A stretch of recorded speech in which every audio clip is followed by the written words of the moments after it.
So magandang umaga, tanghali, hapon o gabi man din natin dyan out there mga sisilabs kong mahal, no?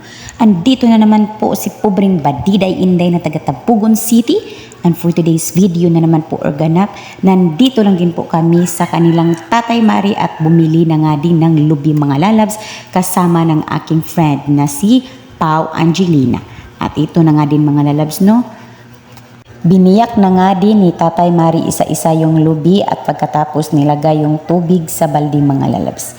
Para naman din masimulan na din ang ating paglalamaw mga lalabs. At 5 lubi nga lang din ito mga lalabs dahil nga ang ibang mga lubi ay wala pang mga laman at mga maliliit pa lang.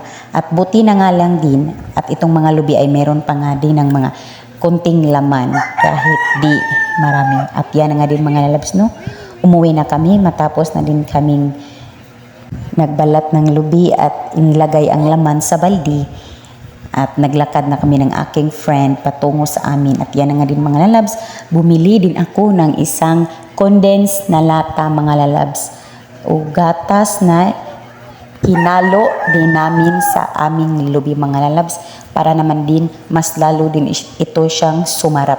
So halina nga din mga lalabs, samahan niyo kami na haluin na din ito mga lalabs at kumain na nga din tayo. At salamat din muli, nakatikim na naman po at naka-craving satisfied na naman po si Jontes mga lalabs dyan. O ayan, di ba?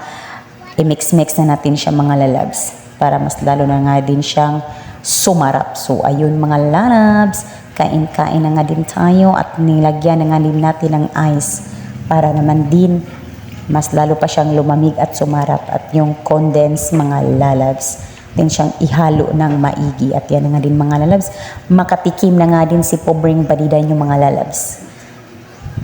First po, wow. Yan nga din mga lalabs, no? So yummy and perfect na nga din. At makapag-share na nga din ako nito kahit din papano. At yan na din ang aking mga kiddos mga lalabs. Kumain na nga din sila at ang sarap-sarap daw. At ang aking friend na si Pau Ina. At happy tummy na nga din si Juntis mga lalabs ko. And thank you for watching and have a good day to all. At ubos na nga din.